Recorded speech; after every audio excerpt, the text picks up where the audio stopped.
Muy buenas noches, soy Omar Mariluz y esto es Todo se sabe.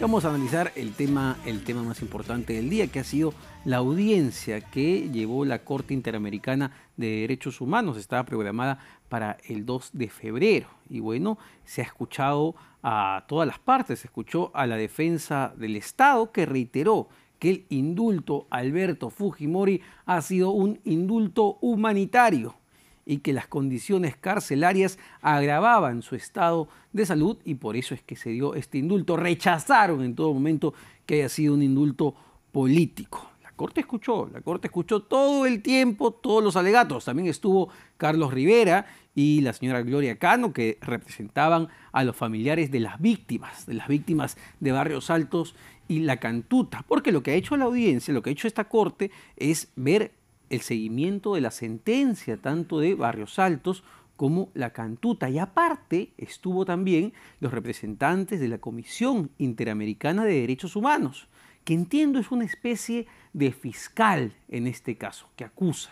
Y interesante porque el representante de la Comisión Interamericana muy claramente pidió a la Corte, al juez de la Corte, revocar, y usó esta palabra, revocar el indulto a Alberto Fujimori y la gracia, también la gracia presidencial que dio el presidente Pedro Pablo Kuczynski en Navidad, que nos sorprendió a todo el mundo. Vamos a escuchar qué es lo que dijeron todas las partes en este caso. El Estado cumplió con juzgar y sancionar al presidente Fujimori, hecho que ha sido valorado positivamente por la Honorable Corte. El Estado sostiene que la pena privativa de libertad no puede ser una pena de muerte encubierta. El Estado repudia la ley del talión y reafirma su derecho a otorgar indultos humanitarios aún a los condenados por graves violaciones de los derechos humanos. Queremos denunciar que la resolución suprema emitida el 24 de diciembre último, por la cual se concedió indulto y derecho de gracia a Alberto Fujimori, fue resultado de un pacto político que consistió en la liberación indebida de una persona condenada por graves delitos, a cambio de impedir la vacancia en el puesto de la presidencia de Pedro Pablo Kuczynski. El presidente de la República, junto con un grupo parlamentario del fujimorismo, negociaron los derechos de las víctimas que representamos. Que en la tramitación de indulto y derecho de gracia han habido datos que nos han llamado la atención, como por ejemplo el récord de los cuales se llevó a cabo el indulto, 13 días, comparado a otros trámites de indulto que duran un promedio de 111 días. El Colegio Médico Perú, el Colegio Médico Peruano, en su revista oficial ha señalado que el informe de esta Junta Médica no había cumplido a cabalidad los preceptos de rigurosidad científica y el cumplimiento de las normas éticas, por lo que la legitimidad profesional es realmente cuestionable.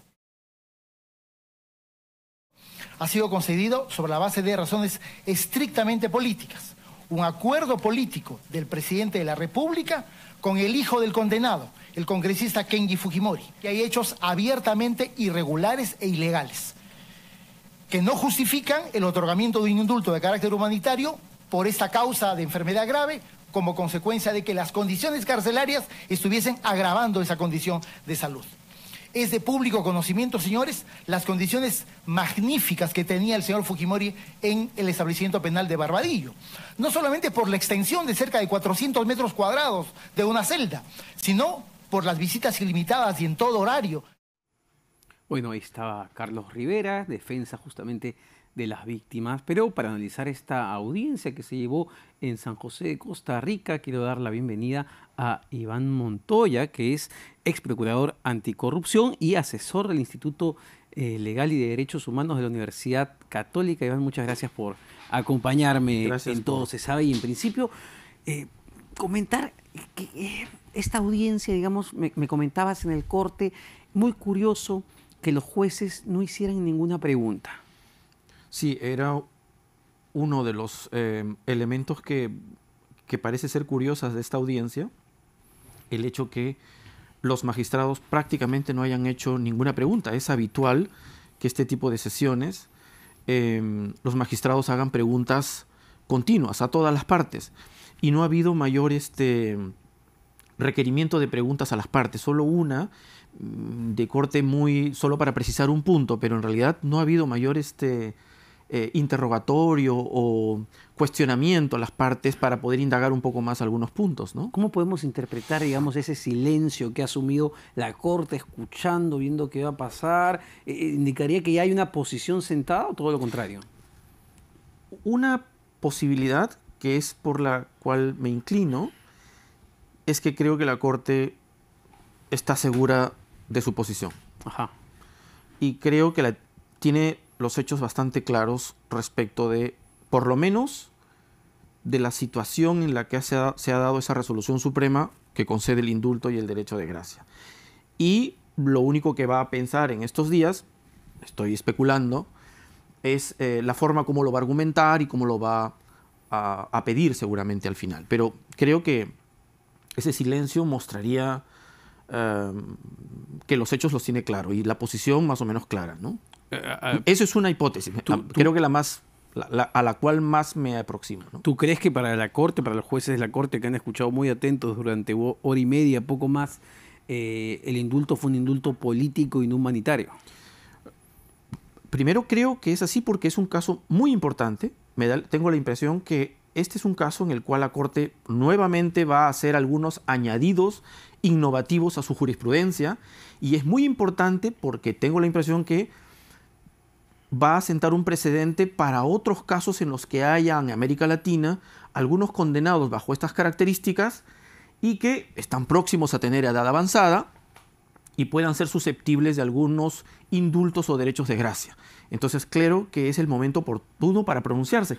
Por eso mismo me sorprende aún más el silencio o la escasa cantidad de preguntas en este caso. Entonces pareciera ser que es un tema que lo tiene claro, ¿no? Bueno, pero no hay precedentes, como bien señalas, de que la Corte Interamericana se haya pronunciado específicamente sobre un indulto en un país, ¿o sí? No exactamente sobre la palabra indulto, no, pero sobre una serie de instituciones o mecanismos que apuntan a algo de la misma naturaleza del indulto, sí, clarísimo. No sobre el indulto de carácter humanitario. Sobre un indulto de carácter humanitario, hay que subrayar eso segundo, no hay un pronunciamiento aún de la Corte. Tampoco de indulto, pero el indulto a secas gozaría de una naturaleza semejante al de una amnistía, al de una, por supuesto, no una naturaleza penal igual, pero una naturaleza respecto del corte de un proceso, respecto del corte de la averiguación de determinados supuestos, sí. Por lo tanto, creo que la anterior jurisprudencia de la Corte en una serie de puntos sobre el indulto ya lo tiene claro. Es decir, un indulto normal jamás correspondería en un caso como este. Lo que genera el problema es el carácter humanitario que puede tener este indulto. Es ahí donde puede haber algún tipo de discusión o de debate. ¿Qué te pareció la defensa del Estado, ¿no? La defensa de los abogados del Estado, que señalaban que el indulto fue totalmente humanitario, que se cumplieron todos los requisitos legales? ¿Fue una defensa legalista más que de fondo? La primera parte de la defensa me sorprendió. Era una defensa estrictamente procesal. O sea, no entró al fondo. Casi la mitad de la exposición la dedicó a esgrimir una falta de legitimidad para obrar. Es decir, ustedes no han tenido el derecho de acudir aquí porque han tenido que agotar los recursos internos del Estado. Tienen ustedes los mecanismos y no los han agotado, no han esperado. Algo que el representante de la comisión lo respondió directamente. Parecía claro que ese no era el argumento que podría parar un pronunciamiento de la Corte. No se trata de un proceso que se inicia en el Perú y que se nos hubiera exigido que agotemos el proceso penal, que agotemos algún amparo, algún habeas corpus. Se trata de una audiencia de supervisión respecto de una sentencia que se ha pronunciado la Corte. Por lo tanto, estamos en fase de ejecución de sentencia. No hay nada que agotar como recursos internos. Es simplemente evaluar si todo lo que se ha hecho en el Perú, en este caso la decisión del presidente Kuczynski de indultar, está dentro de los alcances respetuosos de la sentencia en casos Barrios Altos y Cantuta, o no cumple con las exigencias de esa sentencia. Es simplemente ese hecho.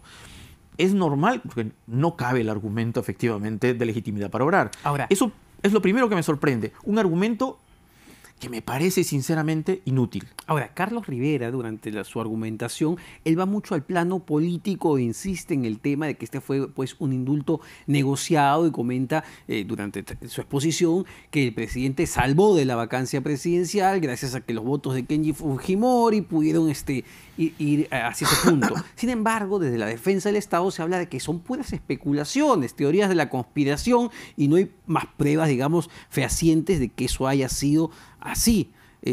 No sé qué opinas del argumento de Rivera. Creo que el argumento de Carlos Rivera, que es importante respecto de darle el contexto en el cual se concede este indulto y esta gracia presidencial, más importante que denotar el contexto político en el que se dio, que ya es una forma también de contextualizar el hecho, es ir denotando una serie de pasos que implican el no respeto al procedimiento que se sigue. Cuando entre Carlos Rivera y la otra abogada, Gloria Cano, muestran la rapidez del procedimiento, muestran los cambios de norma para que permitan la presencia del abogado tratante, notas por lo menos cuestionamientos desde el punto de vista de la transparencia, de la objetividad, de la imparcialidad.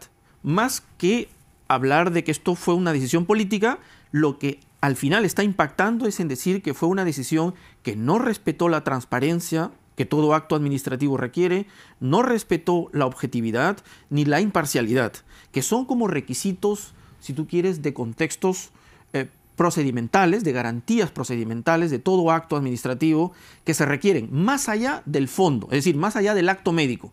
El acto médico puede ser válido, o sea, mejor dicho, el acto médico puede ser verdadero, o sea, el diagnóstico puede ser verdadero, no lo sabemos, pero está viciado porque se llevó a cabo con una serie de procedimientos que no corresponden a la dación de un acto de naturaleza administrativa. Bueno, pero lo que uno diría en la defensa, digamos, del indulto es que finalmente lo que va a pesar en este caso es el expediente médico al que sí tiene acceso la Corte, los jueces de la Corte. ¿Cuán clave es o va a ser ese expediente médico? Que el ministro de Justicia se ha negado a entregarlo, digamos, a la Defensoría del Pueblo y a todo el que se lo ha pedido, ¿no?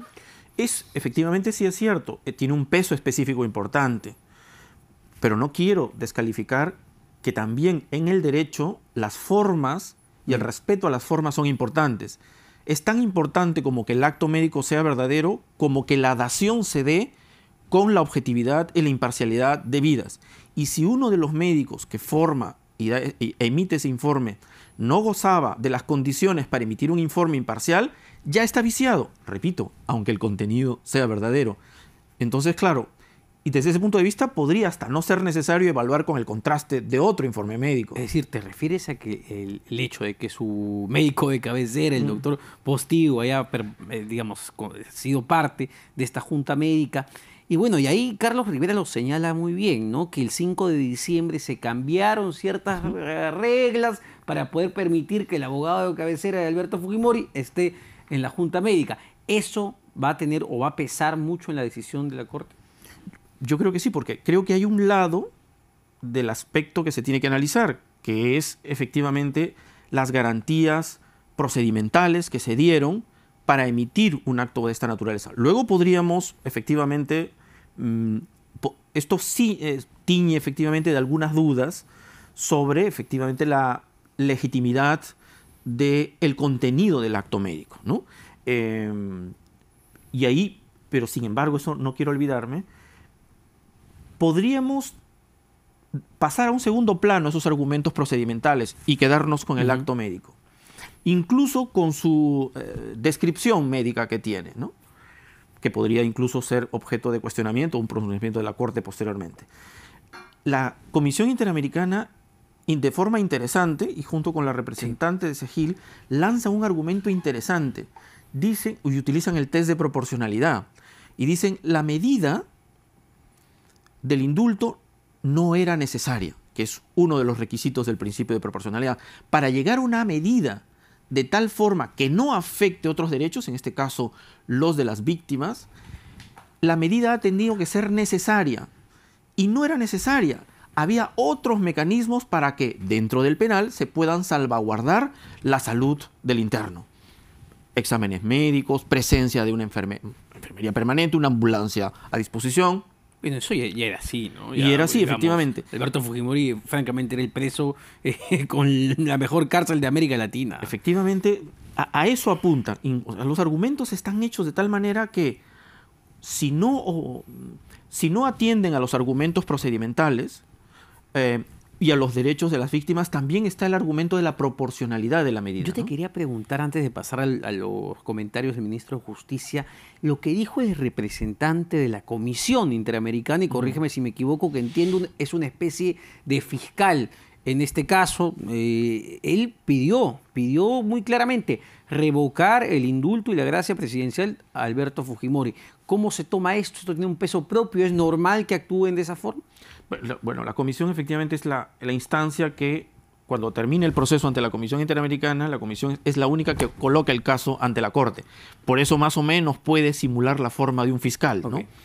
Y efectivamente, a mí no es que me ha sorprendido, pero sí parece ser parte de su rol de pedir efectivamente la revocatoria, la revocación de esa medida, de esa resolución suprema. De ahí a que la Corte utilice esa fórmula, yo lo dudo sinceramente. Es decir, muy difícil que la Corte exija al Perú que se revoque la medida. Okay. Pero puede utilizar perfectamente otra frase, ¿no? Por supuesto, está la alternativa de decir que el indulto concedido es compatible con la resolución. Ese es uno de los escenarios posibles. Y habrá que aceptarlo también. Y habrá que aceptarlo. Claro. Pero el otro escenario, que ya se ha pronunciado en otros casos, y lo hemos dicho varias veces, cuando la Sala Penal Permanente antigua se pronunció en el caso Colina, Barrios Altos y Cantuta, y dijo que no era, en el caso sobre todo de Barrios Altos, no era un crimen de lesa humanidad, caso Cantuta creo, no era un crimen de lesa humanidad, y generó toda una...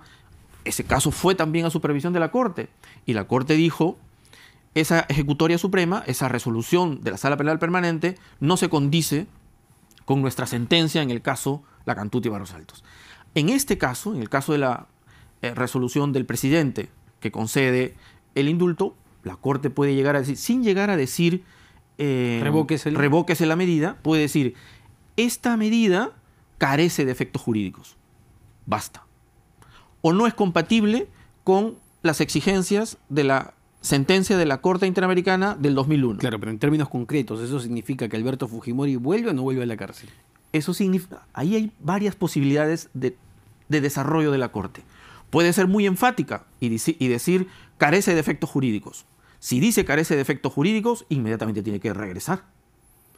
Pero si dice no es compatible, me estoy poniendo en supuestos, no es compatible con nuestra sentencia emitida en tal fecha, puede exigir en ese momento a la Corte pronúnciese nuevamente con los estándares que aquí les exigimos: transparencia, imparcialidad, objetividad. Y podría exigir incluso altos estándares en el dictamen médico que se emita. Entiendo. Y ahí, por ejemplo, valdría, esperaríamos hasta un nuevo pronunciamiento. Una revisión, pediría una revisión. Sí. Vamos a escuchar qué es lo que dijo el ministro de Justicia, Enrique Mendoza, porque para él es casi imposible de que Alberto Fujimori vuelva a la cárcel. Y la Corte va a dar una resolución, no una sentencia. Y de esto se puede pronunciar en foros nacionales como el Tribunal Constitucional. Vamos a escucharlo. Los abogados representantes del Perú han hecho una muy buena demostración de cuál es la posición peruana, que no es ni arbitraria, ni abusiva, ni pretende burlarse de nadie. Y esto es una posición muy sólida y que indica básicamente que están utilizando a la Corte Interamericana como una corte de apelaciones o de una corte de instancia, y no es así. Hemos podido apreciar que hay una tremenda presión de una serie de instituciones, comenzando por la denuncia misma, que es firmada por más de 5 entidades que reúnen detrás de cada una de ellas una serie de personajes. Entonces hay una tremenda presión, efectivamente, que hay una presión de tipo emocional o de presión personal, pero no argumentativa. No, los argumentos en realidad no son argumentos endebles, inexactos o basados en medias verdades. Bueno, ahí estaba el ministro de Justicia, que había tenido ya un pronunciamiento que se cuestionó mucho la semana pasada, ¿no? Diciendo que el indulto a Alberto Fujimori y los indultos son irrevocables, no se pueden revisar. ¿Qué opinas, Iván, de lo que hemos escuchado? No, es totalmente incorrecto, ¿no? El Tribunal Constitucional y los propios representantes lo han reconocido del Estado peruano en su intervención, han reconocido lo que el Tribunal Constitucional ha señalado respecto del indulto y de la gracia. Uno en la sentencia de Cruzillat y otro en la sentencia de Jailili. En los dos casos, el Tribunal Constitucional ha dicho que todo acto de esta naturaleza es susceptible de control jurisdiccional, bajo algunos parámetros: debida motivación, que también ha sido objeto del cuestionamiento. Se ha mencionado también otros derechos que pueden estar confrontados, por ejemplo, derechos y principios que pueden estar confrontados. Ni el indulto, sobre todo el derecho de gracia en este caso, no puede estar, no podría en determinado contexto contradecir la eficacia preventiva de una pena impuesta en una sentencia, en el caso del indulto. En el caso del derecho de gracia hay muchos más derechos involucrados: el derecho a la verdad, el derecho a la tutela judicial efectiva, en fin, hay una cantidad de derechos involucrados. Todo eso es objeto de control y todo eso tiene que ser objeto de pronunciamiento y debida motivación por parte del presidente cuando emite una resolución suprema que concede el indulto y el derecho de gracia. Y no hay casi palabra mayor que motive su decisión. Ahora, solamente respecto a la intervención del ministro sobre la apreciación de la defensa del Estado peruano, creo que la primera parte sí ha sido absolutamente endeble. La segunda parte, efectivamente, insisten, y eso por eso va a ser sí materia de debate, es en el carácter humanitario, repito, del indulto. Es una materia por la cual por primera vez la Corte va a tener que pronunciarse en qué recomendar, qué pedir, qué determinar, qué decidir, ¿no? ¿Cuál es el estándar de la Corte para poder llamarle a algo indulto humanitario? ¿Qué características y qué condiciones tiene que haber para poder aceptar un indulto humanitario? Bueno, porque hemos tenido, aparte, Iván, hemos tenido ya casos donde no necesariamente la persona indultada se ha estado muriendo, ¿no? Está el mentado caso, pues, del señor Sarabia, ¿verdad? Que trabaja en IDL. Es decir, allá hay casos, y uno extrapolando eso puede decir, bueno, Alberto Fujimori no tiene que estar agonizante para que este indulto se vaya, porque efectivamente es una persona ya de casi o de 80 años, bastante mayor. Entonces, también existe ese argumento.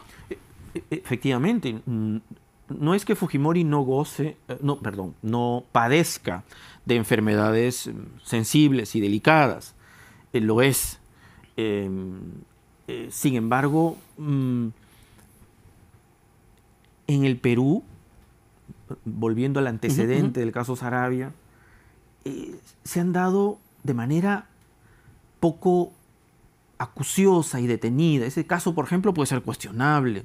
El caso Cruzillat, cuestionable. Claro. Entonces, por eso mismo, en el 2011, 12 o 13, pero en el régimen de Humala, se dio un reglamento que estableció una definición por la cual se puede, cuando llamamos a algo indulto humanitario. Era una suerte de fijar un concepto claro, o meridianamente claro, para no incurrir en ese pasado de decisiones que podrían haber sido arbitrarias, y seguro que los han sido arbitrarias, en esos casos que tú mencionas.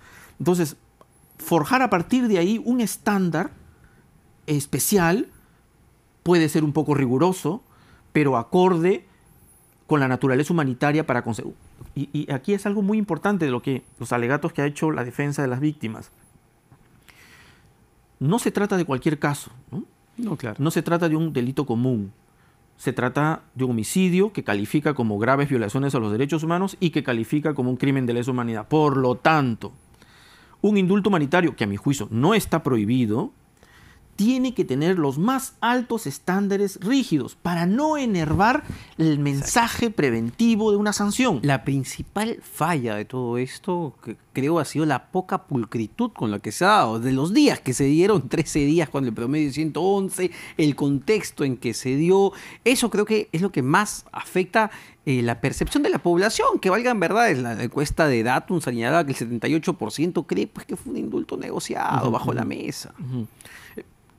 Creo que efectivamente, si hubieran querido hacer las cosas bien, las tuvieron que hacer con transparencia y objetividad.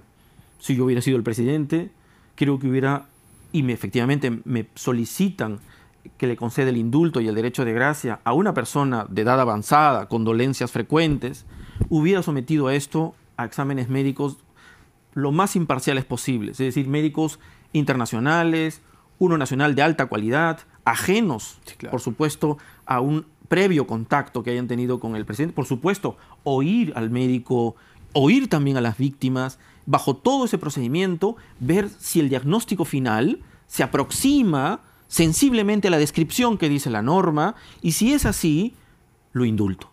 Y el propio Alberto Fujimori hubiese estado mucho más tranquilo. Yo me imagino que el hombre en este momento debe estar preocupadísimo sobre su futuro, porque, y con esto quiero terminar, sobre lo que la Sala Penal Nacional está evaluando, porque una cosa es el indulto, hay que recordar, sí, y otra es la gracia.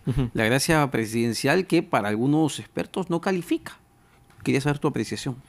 Bueno, sí, está pendiente al voto en la Sala Penal Nacional, en la Sala B. No sabemos si hay pronunciamiento. Pensábamos que ayer o antes de ayer podrían haber tenido un pronunciamiento, porque la sala de vacaciones, me parece que sale de vacaciones, entonces no podría dejar esto pendiente, pero seguramente están trabajando ya perfilando la resolución. Siempre he dicho que en el tema de la gracia hay dos elementos que se van a analizar.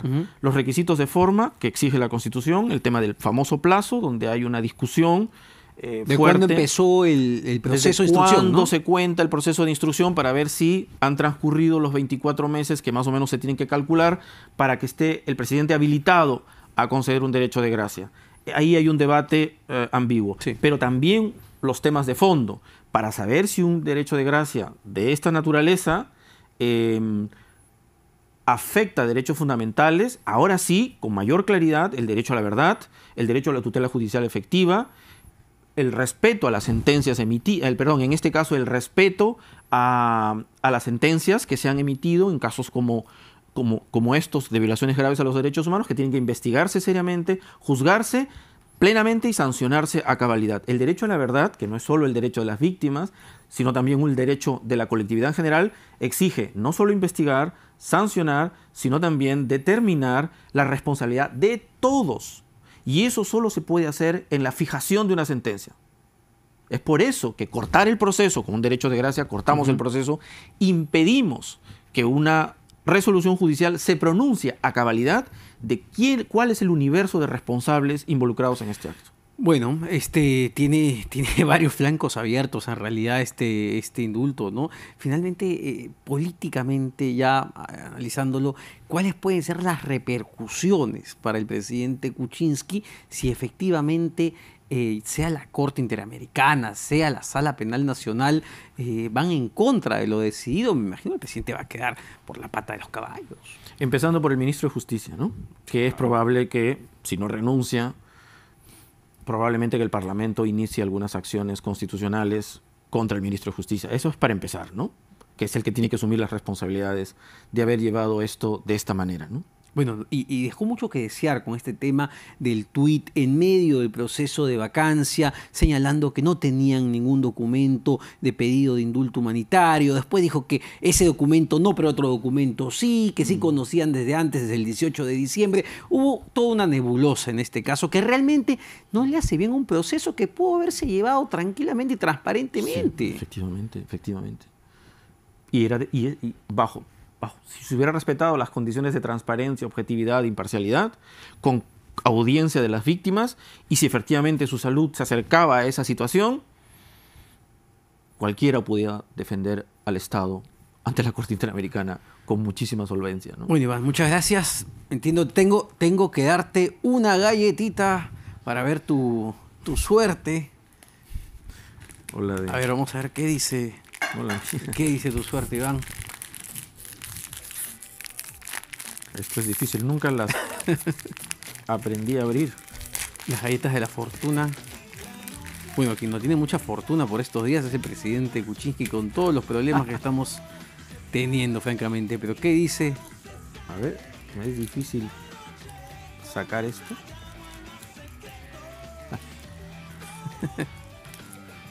Es muy probable que... Ah, bueno, acá está. Ya salió. Pronto tendrás que tomar una decisión que cambiará tu vida. Ajá. Bueno, ahí está. Esperemos que no sean las decisiones. Listo. Muchas gracias, Iván, nuevamente. A ti. Nos vamos a una pausa, pero volvemos con mucho más.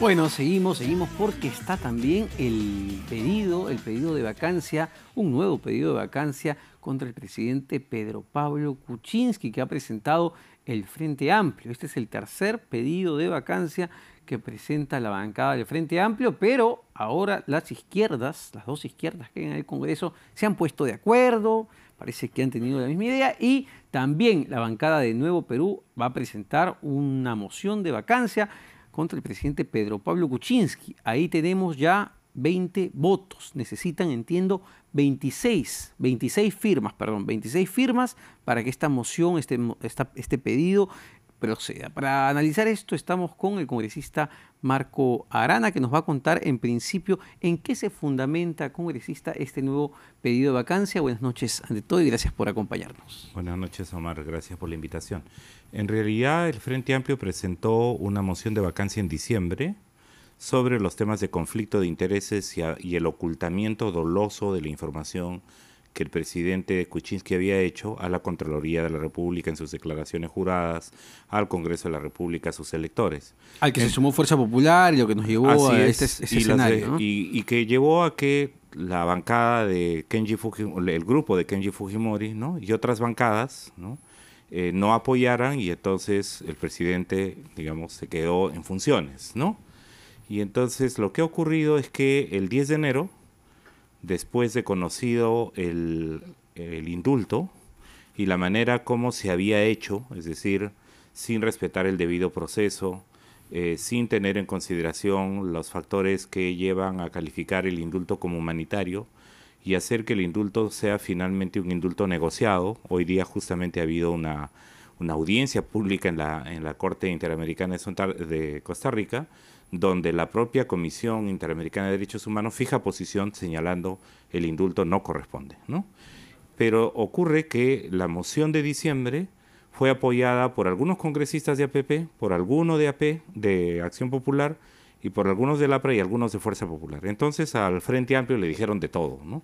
Que éramos desestabilizadores, que no queríamos la gobernabilidad, que el fujimorismo nos estaba usando como tontos útiles. Nos dijeron de todo. Nosotros presentamos la moción de vacancia por el retiro de Nuevo Perú y por el apoyo de Kenji Fujimori. El presidente se quedó. En enero hemos presentado la moción por el tema del indulto.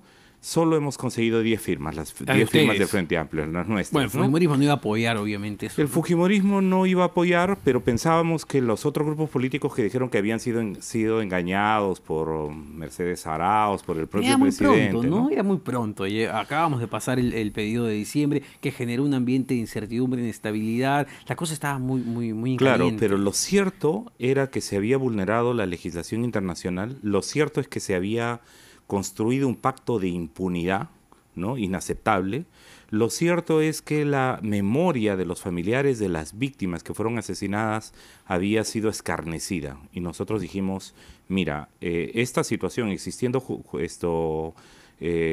sentencias como las del Tribunal Constitucional en el caso de Crucillat y en el caso de Jailili, que habían mostrado que los indultos pueden ser revocados, entonces dijimos, hay fundamentos de hecho y de derecho. Y por tanto planteamos la moción. Sin embargo, incluso los que habían dicho que habían sido engañados no lo firmaron, incluso los que decían que estaban apoyando a los familiares de las víctimas no lo firmaron, se quedó ahí la moción. Pero ocurre que en los últimos días, esta semana, ¿no? Se han conocido nuevos documentos que señalan que el presidente Kuczynski, siendo primer ministro, siendo ministro de Economía y Finanzas y siendo jefe de Proinversión, sí ha suscrito un conjunto de contratos a través de West Capital y de Fitz Capital con otros socios, el BCP, el Grupo Apoyo en algunos casos, y la empresa Odebrecht, y en algunos casos con Andrea Camargo, ¿no? Bueno, se cuestiona que si mi memoria no me falla, Westfield Capital firmaba los contratos, por ejemplo, con TGP, con Olmos, y el que terminaba ejecutando, la empresa que terminaba ejecutando era First Capital de Sepúlveda, ¿no? Entonces, por ahí viene la sospecha, pero digamos, estas sospechas, porque esos son suficientes para vacar o buscar vacar nuevamente al presidente. Es que lo que está pasando, Omar, es que hay más de 140 transacciones bancarias de pagos, ¿no?, en las cuentas de Fitz Capital, ¿no?, y de West Capital. Entonces, lo que está pasando es que el presidente había dicho que él no conocía, que tenía, como dijo literalmente, una muralla china entre sus intereses privados y sus empresas y su desempeño como funcionario público. La muralla china no ha existido. Él aparece en la titularidad de los contratos que se han hecho, y las transferencias que se han hecho, además, en algunos casos de paraísos fiscales a West Capital, siendo él titular. Eso aparece en los documentos. Y segundo, un tema muy grave que lo puso en relevancia el reportaje que ha hecho Cuarto Poder, que muestra que muchas de las decisiones políticas que se tomaron para entregar concesiones, para apalancar fondos, en el caso, por ejemplo, de la CAF, de la Cooperación Andina de Fomento, o desembolsos que el Ministerio de Economía y Finanzas ha tenido que hacer, coinciden con las fechas en que se ha reunido con los miembros del directorio de Odebrecht, y además coinciden incluso un día, lo cual es muy grave, ¿no?, con presencia de empresarios peruanos como del Grupo Graña y Montero, y de otro lado coincide con la presencia de funcionarios de Proinversión. Sí, es verdad, hubo una reunión, según se ha revelado, el 16 de enero de junio del 2005, en Palacio de Gobierno, con Jorge Barata, señor José Graña, y justo el 23 de junio, si no me equivoco, se entregaba la concesión de la Interoceánica Sur. Pero sí, a ver, intento ponerme del lado del presidente. Si le creemos a Marcelo Odebrecht en las declaraciones que ya todos conocemos, el mismo Marcelo Odebrecht dice que el presidente Kuczynski pues fue una piedra en el zapato, un bache, sí, al momento de entregar esta concesión. Entonces, por ahí, no sé. Sí, es que Marcelo Odebrecht cuando dice dos cosas, ¿no? Una, Pedro Pablo Kuczynski ha sido nuestro consultor. Y dos, hay otra declaración, dice, ha sido una piedra en el zapato. Entonces, cuando uno mira las fechas y las transacciones que han ocurrido, efectivamente en algún momento puede haber sido una piedra en el zapato. Puede ser porque siendo Pedro Pablo Kuczynski representante de un pool de empresas, porque uno de los temas que se tiene que investigar no es que Pedro Pablo Kuczynski solo tenía Westfield Capital, tenía Techin, y de otro lado tenía un conjunto de ramificaciones con empresas que han hecho negocios, incluso algunas de ellas promoviendo el apalancamiento de bonos, es decir, de financiamiento. El tema de la puerta giratoria que da esa impresión, ¿no? Es ese límite tan delgado. En este momento Techin, por ejemplo, que lo menciona, era la empresa ítalo-argentina que construía los ductos del gas de Camisea, ¿no? Las asesorías que él le hacía a Hanoil, que también está metida en el tema de Camisea. Sí, ahí hay una serie de complicaciones, pero ¿no lo debería resolver quizá la Fiscalía y no verlo en un terreno tan político? No, es que hay dos cosas, ¿no? Una cosa es las investigaciones fiscales y judiciales. Y allí a nosotros nos queda claro que el presidente ha cometido delito, ¿de acuerdo? Pero como Congreso, como órgano, en este caso, de control político, el Congreso no sustituye el rol de la Fiscalía ni del Poder Judicial. En eso tenemos que ser claros. Las responsabilidades que nosotros podemos establecer son de carácter político. En el buen sentido de la palabra, porque tampoco se trata, es mi adversario político, no estoy de acuerdo con él, entonces lo bajo. No es así. La democracia tiene que ser la tolerancia de las diferencias. Pero en este caso existen pruebas, nosotros podríamos decir en sentido estricto, indicios seriamente razonables, porque hay documentación. Ya no es solamente que hubo la declaración de un testigo, ¿no? Ya no es solamente que el domicilio del edificio en que operaban en Miami tenía las mismas direcciones para Westfield Capital que para First Capital y otras empresas. No estamos hablando de presunciones. Hay en realidad indicios seriamente razonables que indican que el presidente ha cometido delito. ¿Quién tipificará si cometió delito? La Fiscalía, el Poder Judicial. ¿Confían en tener los votos? Ya el Nuevo Perú también ha anunciado que va a presentar una moción de vacancia. Imagino que conversarán para unificar este pedido. Ahí son 20 firmas, necesitan 6 más. El fujimorismo les ha hecho un guiño, les ha dicho que siempre y cuando sea por actos de corrupción van a apoyar y lo están evaluando. Lo mismo ha dicho el congresista César Villanueva, Johnny Lescano, y congresistas de diversas bancadas, incluso hasta del APRA, han dicho que si es por corrupción, ¿no? Entonces, nosotros como Frente Amplio, ¿cuál es nuestra posición? Cuando en diciembre presentamos la primera moción de vacancia era por los mismos temas de ahora. Lo que tenemos ahora son nuevos elementos, nuevas pruebas, para decirlo de una manera que el público lo entienda fácilmente, ¿no? Lo que hay son indicios seriamente razonables, documentos importantes que prueban que el presidente y esta teoría que él había construido en el Congreso de que había una muralla china entre sus funciones como funcionario público y sus intereses como empresario, dividían. No existe tal cosa. Con los documentos que en este momento se conocen del Banco de Crédito y de otro lado con la información que se ha revelado de las veces que se reunieron, porque si se hubieran reunido, digamos, para tomar el té, para jugar el golf, bueno, son sus amigos, su vida social, éticamente, podría haber algún cuestionamiento, pero no. Las veces que se reunían, luego había un acto administrativo, ¿no? O había una decisión política que era, y en otros casos incluso había un acto financiero, es decir, después que se reunían, venían pagos, ¿no?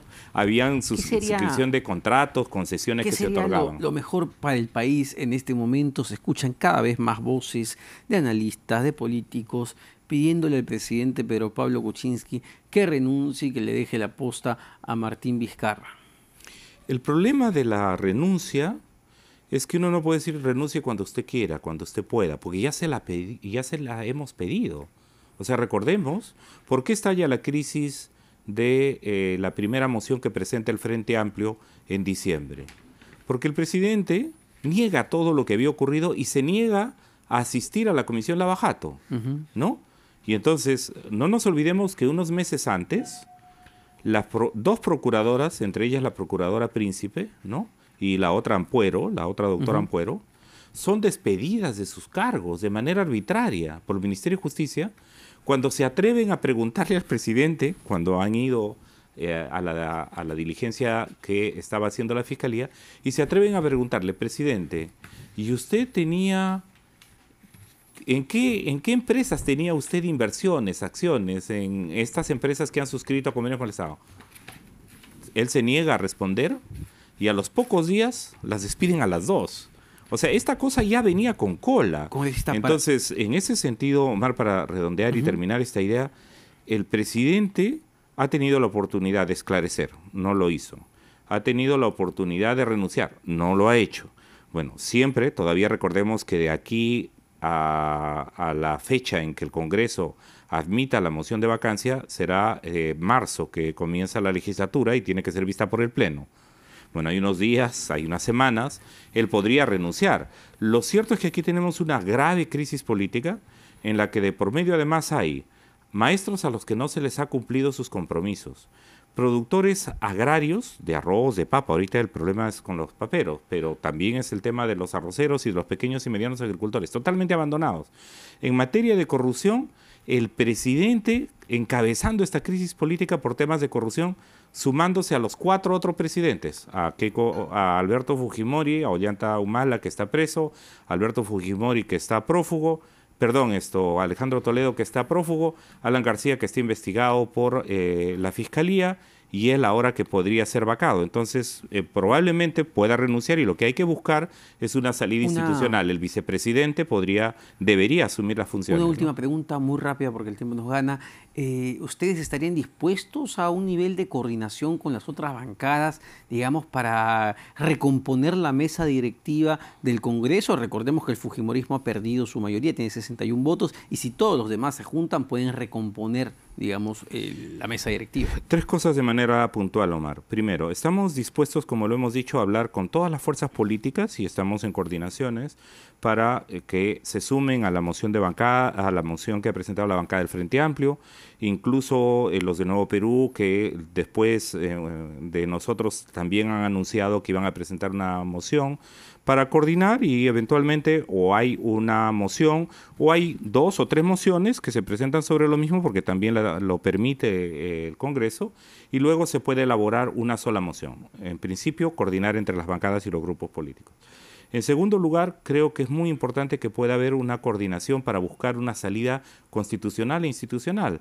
Le correspondería al vicepresidente, ¿no?, y la postura política del Frente Amplio, pero en eso habrá que discutir, hablar con las otras fuerzas políticas, como lo dijimos en diciembre, es que pudieran haber elecciones adelantadas. Y lo tercero es buscar que efectivamente se pueda asegurar una transición a este proceso. Por favor, coja su futuro, su suerte, congresista Arana, en esa galleta. A ver, vamos a ver qué nos dice la galleta. La galleta china. Nos dice contra la corrupción, nueva constitución. Nos dice chao, chao PPK. Dice, la respuesta a tu duda se revelará en tus sueños, no me puedo ir. Casi bíblico. ¿Qué opina del, digamos, esta unión, coqueteo entre Verónica Mendoza y Goyo Santos? Bueno, entiendo que hay un conjunto de vínculos. Nosotros en el Frente Amplio hemos señalado que el tema de la lucha contra la corrupción es un parteaguas, ¿no? Y que hay que dar cuentas. Hay graves acusaciones de temas de corrupción y juicios pendientes en Cajamarca, ¿no? Entonces eso debiera ¿Es Goyo un aclararse. corrupto? La Fiscalía, espero que no, pero la Fiscalía está en investigaciones y hay severos indicios que si para nosotros en el Frente Amplio la lucha contra la corrupción es caiga quien caiga, y hay un parteaguas, ¿no? Clarísimo, muchas gracias, congresista Arana. Volvemos con mucho más todavía.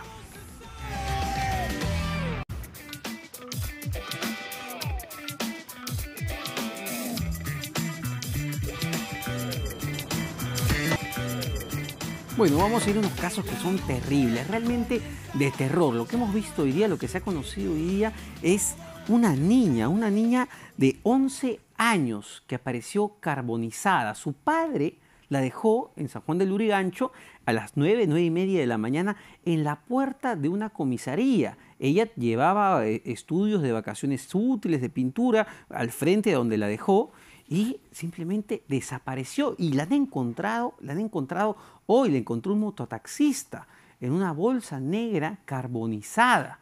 Cuando se fue a la comisaría, cuando los familiares fueron a la comisaría a preguntar por el video, a preguntar qué había pasado, se tuvo acceso al video.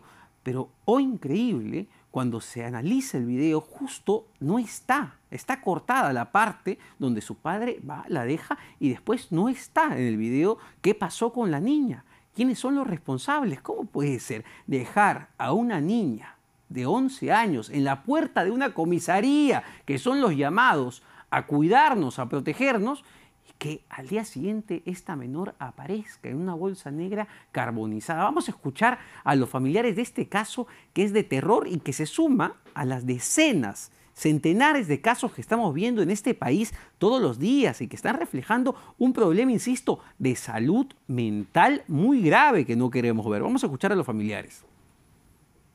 Los vacacionales que pueden asistir. Entonces ella la habían matriculado ahí, ella estaba asistiendo. ¿Cuánto tiempo ya está? Desde enero. ¿Tiene ahí la lista? Sí, yo tengo. ¿Le avisan de alguien? Pero Mira, eso ha pasado algo en la comisaría. ¿Cómo va a pasar? ¿De dónde? Imagínate, va a aparecer acá quemado, va a aparecer. Ayer hemos buscado, ayer los periodistas querían entrar adentro, no la han dejado ingresar. ¿Y en la comisaría qué es lo que han hecho? ¿Qué es lo que hacían las niñas en la comisaría? Ella estaba estudiando en taller de ¿Qué en la comisaría? Ellos decían que no, acá no ha venido, la niña no ha ingresado. Pero la niña, como si la puerta ha dejado, mi compadre ha dejado en la puerta. ¿Dónde va a ir la niña? Ella ha ingresado adentro porque hay señoras que han visto. Ha salido, mi hija. A la cámara. Señora, dígame, su esposo trajo a su hija ahí. A las 8:18 le ha dejado acá. ¿En la comisaría? Acá, sí. A sus clases de verano. ¿Qué es lo que le Ellos me dicen que no ha ingresado, no ha ingresado, me dijo. Allá. ¿El comisario? Sí, la profesora dice que ha llamado lista. Sí, y dice que no ha ingresado, pero sí, mi hija es cumplida, ella ha entrado. Desgarrador los casos de terror, esto francamente, para analizar lo que está pasando en este país, que es un problema de salud pública. Estamos con la defensora adjunta para los derechos de la mujer, la señora Rosa Bámbila. Ya no es doña Rosa Bámbila, la ex entonces defensora adjunta, que usted sabe mucho de estos temas y nos va a ayudar a darnos luces, porque uno se queda realmente perplejo cuando ve estos casos de qué le está pasando a esta sociedad. Vemos la cantidad de niñas de menores de edad violadas, lo veíamos en el caso de esta niña de 9 años. Pero aparte también hay que hablar de los feminicidios, de la violencia contra la mujer. Tenemos un problema grave en este país. Omar, cuando yo estaba en los prolegómenos del programa y te veía conversando sobre los temas de coyuntura política, yo racionalizaba el tremendo desencuentro que tenemos entre la sociedad política, entre el debate nacional y estos temas que son vitales para la promesa del Perú como país humano.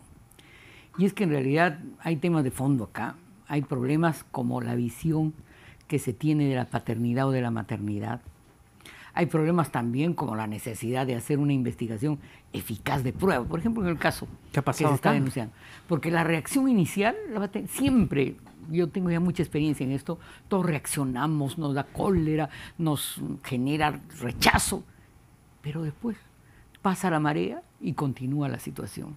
Y entonces aquí hay una responsabilidad de Estado, de sociedad civil también, sobre cómo tratamos la problemática de la muerte infantil, de la agresión a menores, de la violación a menores detrás del embarazo adolescente. Generalmente, previamente hay una agresión sexual, pero también hay que empezar a tratar el tema de cómo miramos la paternidad y la maternidad en nuestra sociedad. Y en casos, por ejemplo, en que la madre encubre una violación sexual porque a veces lo hace no por justificar, por dependencia económica, ¿no?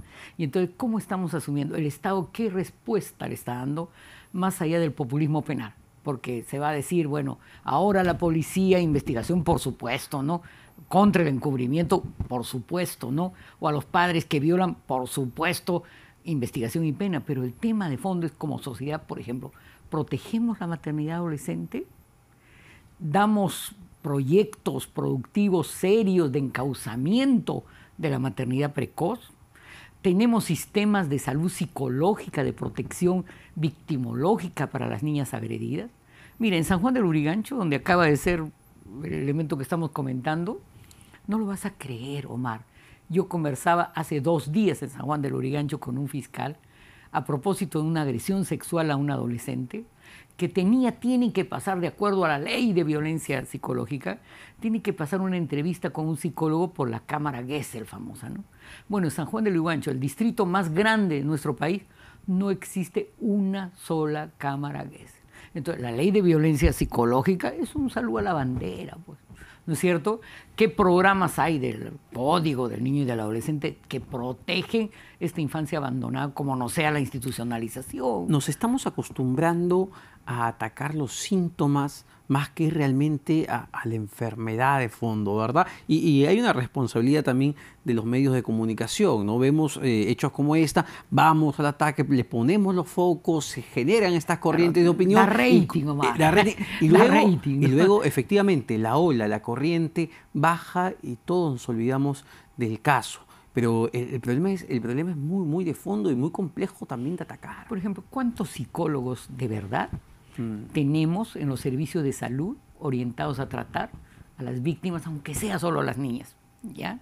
Por ejemplo, yo pido ahora, sí, ya, señor ministro, señor fiscal de la Nación, cámaras Gesell para San Juan del Lurigancho, ¿no? Psicólogos en los distritos más populosos de Lima. Yo le pido al presidente y a todas las entidades de gestión pública, gubernamental, bueno, pues ya pasemos de la ley, ¿no? Y te lo está diciendo una abogada vieja, pasamos de la ley a los hechos, a las políticas públicas, sociales. Por ejemplo, a estos padres agresores. Mira, hay una creencia cultural que nos plantea ante un reto educativo, Omar. Muchos hombres, padres o padrastros o vecinos, creen que violando analmente a menores de edad no les hacen nada. Claro, pues, porque obviamente una visión patriarcal, el intromisio anal no va a generar maternidad, pero la agresión está hecha, ¿no es cierto? Es violación, de acuerdo a la normatividad penal, pero existe, pues. Entonces, hay eficacia, hay muchos casos denunciados, ahí están cifras del CIS, ¿no? O del propio Ministerio Público. Pero miremos, ¿no? En la maestría de Ciencia Penal de San Marcos, yo lo veo, cuántos casos, por ejemplo, realmente culminan en sanción penal de feminicidio. De repente el reto, sin que por esto diga que no hay que hacer política criminal o que trabaje el orden ius punitivo del Estado, el reto es educativo, educación sexual, educación de salud, política social. ¿Qué programas de protección de las pobres madres hay? Los medios de comunicación. ¿Cómo educamos a las niñas a cuidarse? En la policía, ¿cómo investigamos? En la policía está abriéndose un interesante órgano de control institucional.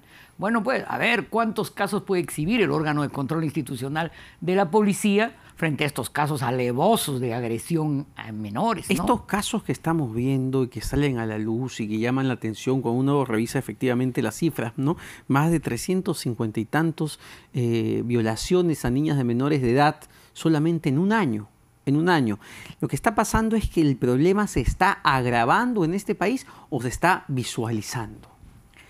Yo creo que ambas cosas, ¿no? El incremento poblacional, el flujo urbano, las zonas de delincuencia en determinadas áreas geofísicas, ¿no? Sobre todo de pobreza urbana, ¿no es cierto? Y que además va paralelo a escaso desarrollo urbano, a zonas de abandono y de precariedad, ¿no es cierto? Pero también un servicio policial, un servicio fiscal y de justicia que no le pone, no digo que no quiera, digo que hay escasez de recursos. Esta cifra de que no haya una sola cámara que es el en todo San Juan del Lurigancho es absolutamente elocuente. Entonces, ¿para qué hay leyes? Pues no. Por ejemplo, la ley contra la violencia a la mujer, la ley 3364, establece que se dé líneas de protección a las mujeres víctimas, pero la policía no tiene los recursos como para estar vigilando a las mujeres que están con medidas de mandato de protección de la policía. Entonces, es hora ya de pasar de tanto verbo a unas cuantas decisiones pragmáticas que de verdad se instrumentalicen. Pero también en el hacer. hay un tema bien cultural todavía, tanto en policía, Ministerio Público, Poder Judicial, que estas denuncias a veces pues no calan porque la misma autoridad que recibe la denuncia no las toma en cuenta. Omar, un fiscal en San Juan del Lurigancho le dijo a una niña que había sido violada analmente, le dijo, un médico legista, dijo, oye niña, ¿tú quieres que te examine yo? Mejor que te examine una médica, ¿no? Y eso significa que la van a examinar en 2 o 3 meses. Es decir, cuando ya no haya huellas ni vestigio de las agresiones en los pliegues anales. Entonces, eso lo que demuestra es o hay poquísimos médicos legistas, que los hay pocos, el porcentaje de remuneración de los médicos legistas es también sumamente bajo, porque no hay prioridad pública, pues, de que esa vulnerabilidad no la puede aceptar una sociedad que se precie. Yo sigo congresista, como sabes, Omar. Yo veo que en la política hay tanto devaneo en cosas que parecen ya herencias de viejos estadios históricos en el poder político, y no se tocan estos temas de fondo, ¿no? ¿Hasta cuándo criaturas van a ser violadas, van a ser asesinadas? ¿Hasta cuándo vamos a tener una policía que no toma el asunto como debe ser? ¿Un ministerio público? ¿Hasta cuándo se van a incrementar los médicos legistas? ¿Cuántos recursos de verdad le vamos a poner a la prevención de la violencia en unidades familiares? ¿Cuándo vamos a evitar ya el peloteo entre la policía, la fiscalía y el juez para que haya una verdadera y eficiente administración de justicia en materia de violencia de género?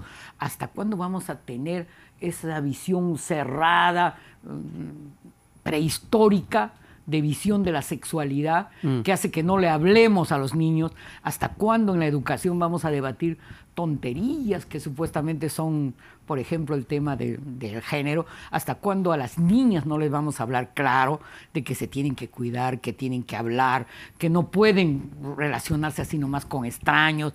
¿Hasta cuándo los vecinos, me decía en la tarde una hermana mía que es ginecóloga, hasta cuándo, así como se hizo contra el terrorismo, control urbano, así hasta cuándo no puede hacer la sociedad civil control urbano en zonas de alta vulnerabilidad para evitar que las niñas, mira, una niña a la que violan, una niña que es madre a los 9 años, no va a tener vida, pues, Omar, no tiene proyecto de vida. Queda totalmente destruida, y a eso me refería en cuanto a las personas, a los sujetos, los monstruos que cometen estos actos. Un padre que viola a su hija de 9 años es una persona totalmente enferma. O una madre que se lo permite, ¿no? Pero, digamos, ¿cómo atacar eso? Porque, ¿con qué estamos tratando primero? Primero, con educación.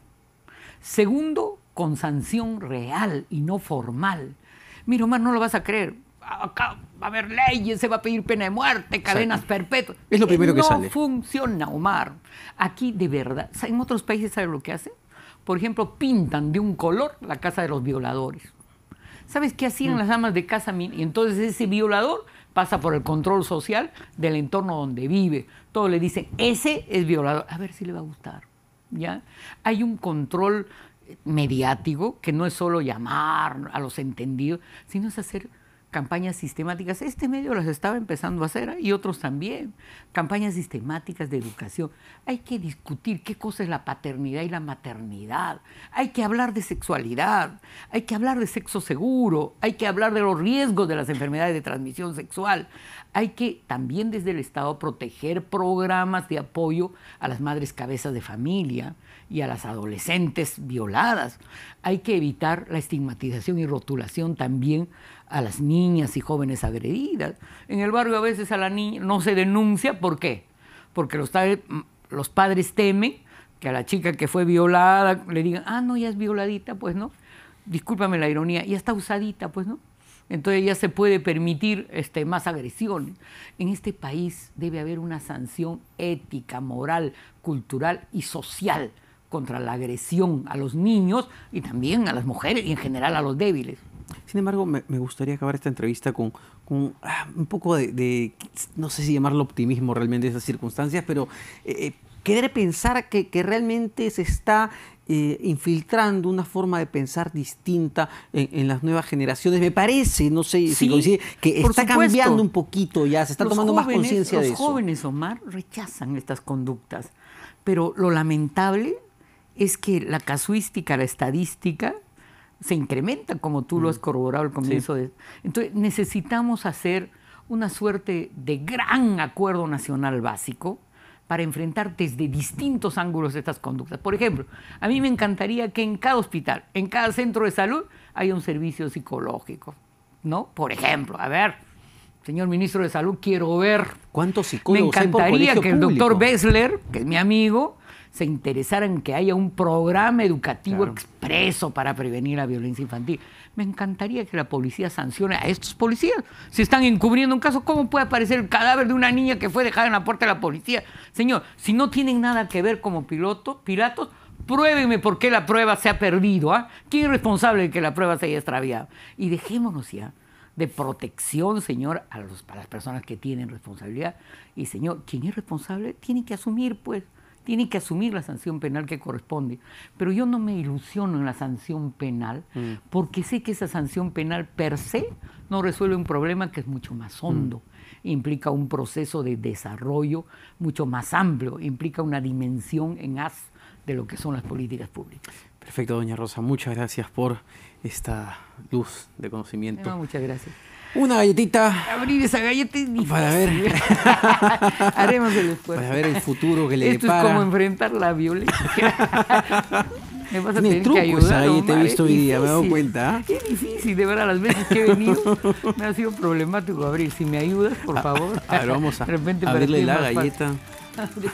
La galleta. Ahí está. Ahí Ahí está la galletina. A ver, ¿qué dirá? La galletina de la suerte. La galletina de la suerte. Ojalá que de verdad vayamos más allá de ¿no? Sí, del anuncio rápido y efectista, ¿no? Ay, mira qué interesante. Cada dificultad es una oportunidad. Tantas dificultades deben ser oportunidades, políticas públicas, políticas criminales, políticas de salud, políticas educativas. Gracias, Omar. Muchas gracias, doña Rosa, muy amable. Gracias. Bueno, conmigo fue todo en Todo se sabe. Véanos el lunes. Comienza ya.